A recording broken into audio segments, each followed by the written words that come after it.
All right, this is another one of those puzzles solved tournament style.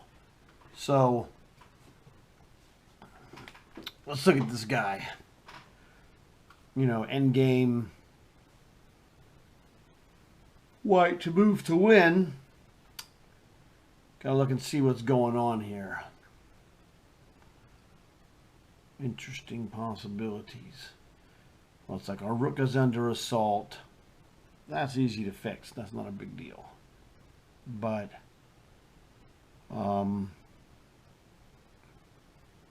well, clearly we would love to queen this pawn.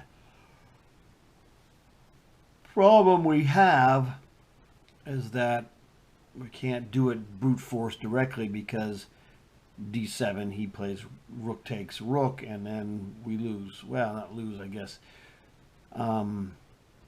Actually, d7, rook takes rook, d takes c8. So pawn takes rook equals a queen.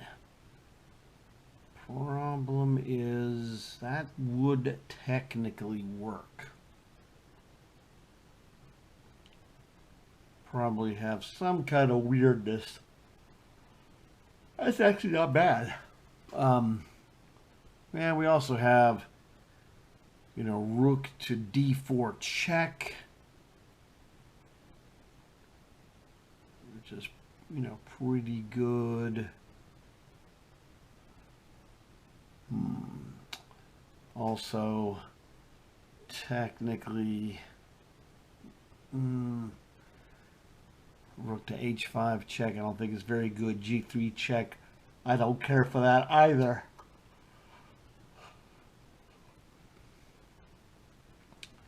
But that's the d7. That's really intriguing. Remember, this is done tournament style, and what that means is that no cheating, no board on the side for me. For you guys, it's okay. Whatever helps you. I mean, most of you guys have not played in tournaments, okay, and so you're trying to learn to improve. And if if you're getting better or whatever, do it without using an extra board. So I don't use a board because you got to keep your tournament, your tournament mentality sharp. And you do that by assuming that you're playing a tournament every time you look at a chessboard, chess problem, whatever. So, I'm mentioning these are things that I see that if I'm playing in a tournament, I'm like, oh man, I'm playing this guy, this end game, an exchange down, but I got 2 pawns for it. So I'm in pretty good shape. So we're trying to figure out that d7 concept looks real intriguing. Problem a little bit is that d7, he could play rook on whichever rook to c6 check, and then we get to play king h7.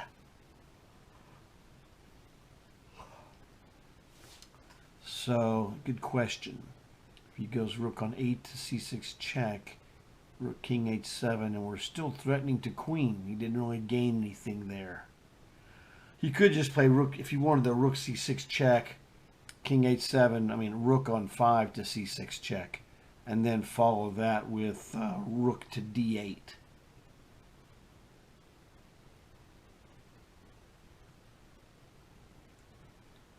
Rook on 8 to c6 doesn't look right because rook 8 c6 check, king h7.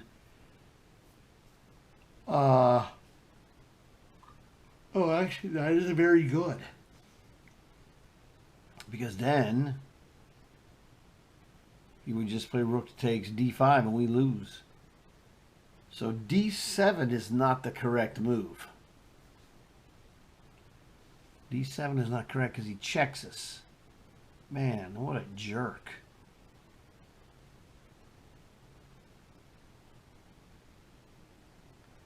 Yeah, he would just check us. We move and lose. Man, that's a toughie. rook takes c5. Rook takes c5. And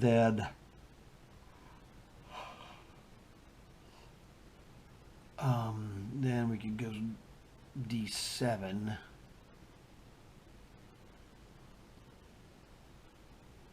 He would play that.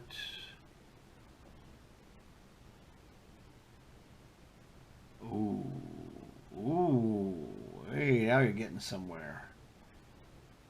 Yes, d7. He cannot play rook to d5. All right, this is... I think I figured this out. Let me think about this again. So what I'm thinking is that our rook is in trouble. So trying to push the d pawn while the rook is still on the board looks to be bad for white because of his rook c6 check. It's really a pain. So let's say we play rook takes c5, rook takes c5, d7. So we're threatening a queen, and the only way he can defend that queen is to play rook to d5, but the problem with rook to d5 is that we hit him with knight to f5 check. You go, well, so what? You know, knight to f5. Okay, well,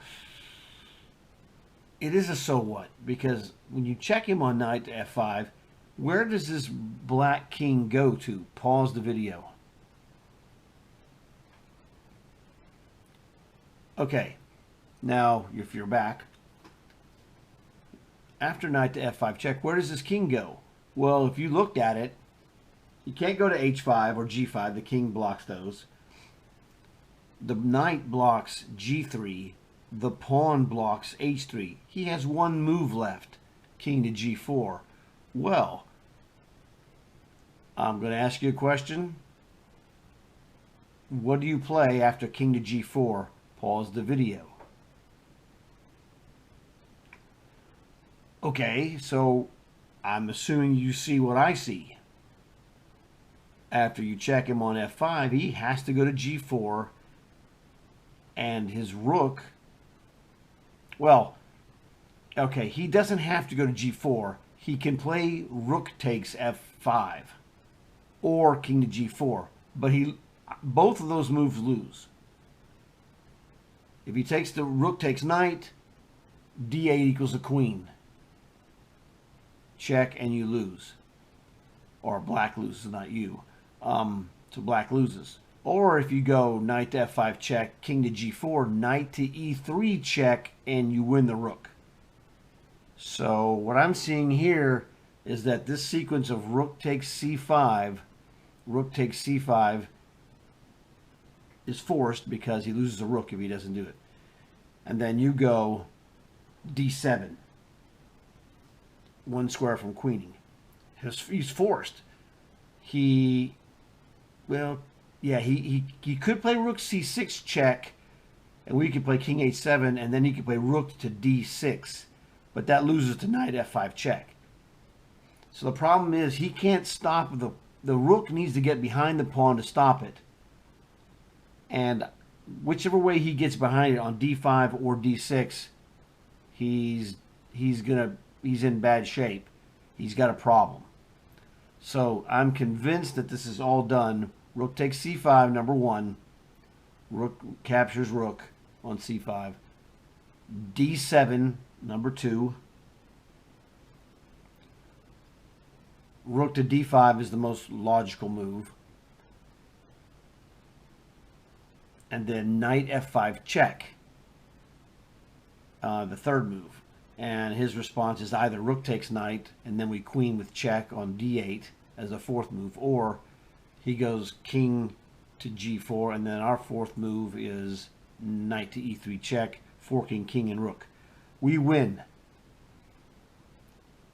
So let's make the move that wins. Rook takes c5. Correct. Move number two was d7. As I said, rook d5 was the most correct move to stop the pawn from queening. So now we get him, knight f5 check.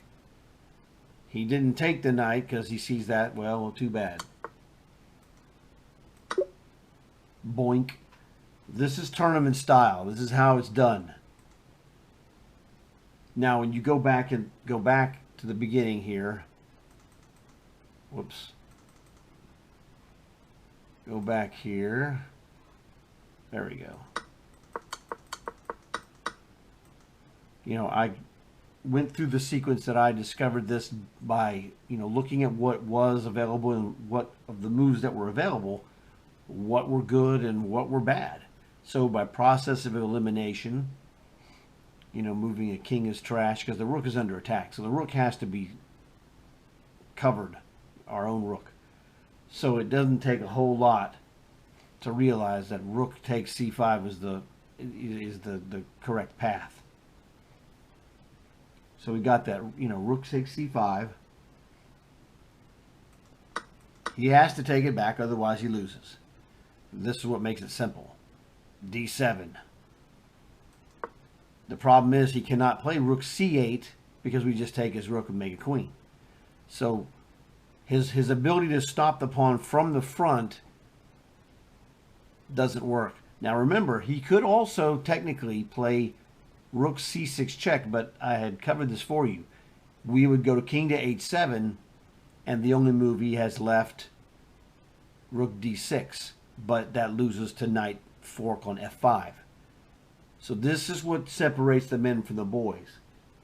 He played the computer played the most basic defense to our combination, but I'm an experienced tournament player and I've won a lot of tournaments, and you see that I had that covered, that I saw rook c6 check was an alternative option that you must consider. And this is the kind of thing that will get you. You never know. It happens when it happens. It's happened to me. You're going to get got. Everyone has, but we just have to deal with it and learn to look at the things we didn't consider. It's a process. And so that's why I saw rook c6 check fails. But that's a higher level execution of this. But it's still, you know, if there's a way, a good move that black can play to get out of it, and you don't see it, you're going to end up losing the game because you made a mistake. But you know, we knew he had to go, and I discussed this, you know, that he has to get behind the pawn to stop the queen, and we have him either on d5 or on d6. I don't care which way he goes. You know, I had him covered 6 ways to Sunday, and there wasn't anything he could do. This was the most straightforward and obvious defense for black, which failed. Now, I mean, this was a tremendous problem if you look at it, because the guy who created this problem, he anticipated that rook to c6 would fail, and that's what makes it really, really a good problem. You know, very realistic. It looked like a tournament game. So that was a tremendous construction of the problem, because it tested my ability to cover both defensive solutions, which worked out fine. So, you know, once again, I hope that this helped you guys out. Check it out. You know, again, whatever, you know what the drill is. This kind of stuff gives you mental powers, and mental powers makes you a better chess player. So I hope you guys enjoyed it. You know the drill. Thanks a lot. Talk to you later.